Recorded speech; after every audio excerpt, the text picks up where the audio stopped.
Welcome to Breaking News to Trading Moves. So, for you listening, let's go directly to the headline. Alphabet's Google has placed an order with Intel to manufacture over 3 million tensor processing units, or TPUs, in the year 2028. Right. And additionally, Nvidia is evaluating Intel's manufacturing technology for a future processor design. Exactly. So, our mission right now is to just look at the facts of this news item and identify the exact winners and losers. Yeah, and the core theme we are looking at is supply chain flexibility. Major AI customers basically wanting more than one manufacturing route. Right, they want options. Exactly. This news simply highlights a desire for customer diversification. It sets up a really straightforward analysis of which companies benefit from this and, which face new pressures. Well, let's start with the immediate direct beneficiary of that Google order. That would be Intel and the equipment makers that support it. Yeah, that's the logical starting point. Does Google's willingness to use Intel for future TPU production give the market a concrete reason to view Intel as a serious second-route manufacturer for advanced AI chips? I mean, absolutely. It gives their foundry business real credibility with the top AI customers. It's like a restaurant finally getting a notoriously strict food critic to become a regular customer, Yeah. right? It just brings undeniable validation to the kitchen. That is a perfect analogy. And you also have secondary beneficiaries here. I mean, the equipment companies that make the chip making, process control, and inspection tools. Because any future expansion in Intel's manufacturing activity requires those physical tools. Exactly. So running through the tickers for you listening, we're talking about Intel, ticker INTTC, and then for the equipment makers, Applied Materials, ticker AMAT, KLA, ticker KLAC, and Lam Research, ticker LRCX. Right. Those are the key players on the equipment side. But wait, are these equipment makers seeing revenue right now, or is this entirely a 2028 play? I mean, you don't just produce microscopic transistors out of thin air. No. They see that revenue well before 2028. If Intel is standing up a factory to handle millions of advanced AI chips, they need those multi-million-dollar machines delivered and calibrated years in advance.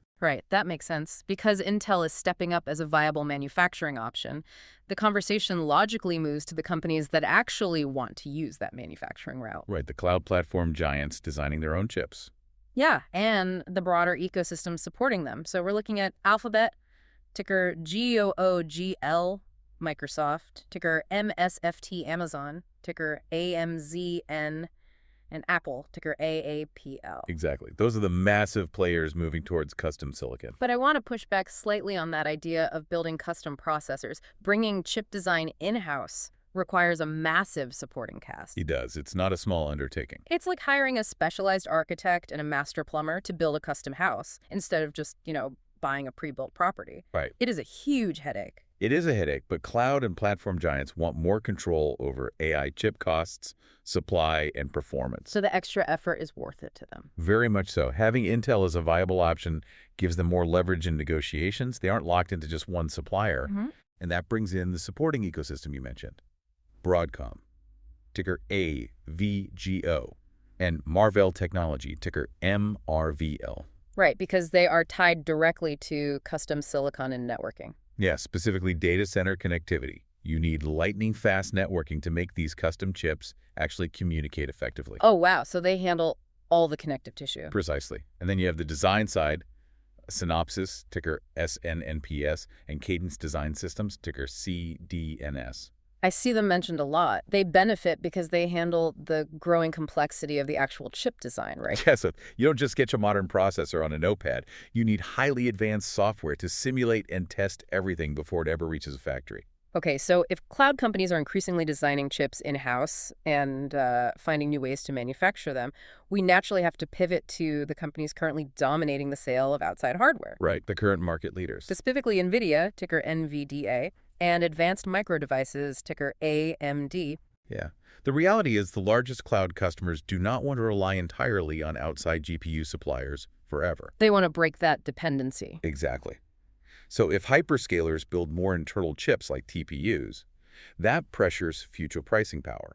It just reduces some of the marginal demand for those merchant AI accelerators. Even with Nvidia still being the clear leader and AMD is the main alternative. Yes, they absolutely remain the leaders, but they face this new pricing pressure because the customer has an internal backup plan. So what about the AI server makers like Supermicro Computer, ticker SMCI, Dell Technologies, ticker DELL, and Hewlett-Packard Enterprise, ticker HPE. That's a great question. Is the risk there that AI infrastructure spending disappears entirely, or is it just that the hardware mix becomes more selective? The spending isn't disappearing. Capital is still flowing into AI infrastructure. Okay, so it's more about where the money goes. Right. Investors will begin asking which vendors are best positioned for custom silicon deployments rather than standard GPU-heavy builds.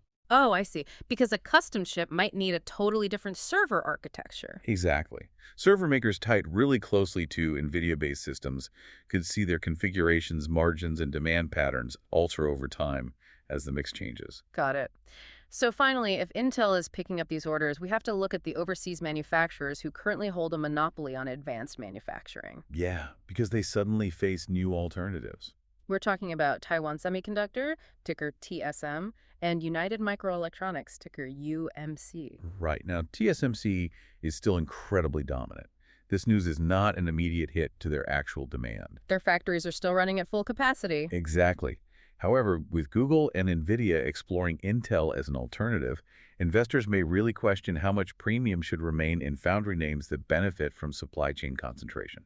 Yeah, and for you listening, keep in mind both these companies are listed on U.S. exchanges. Having a backup option naturally reduces the premium on the only game in town. It changes the valuation math entirely.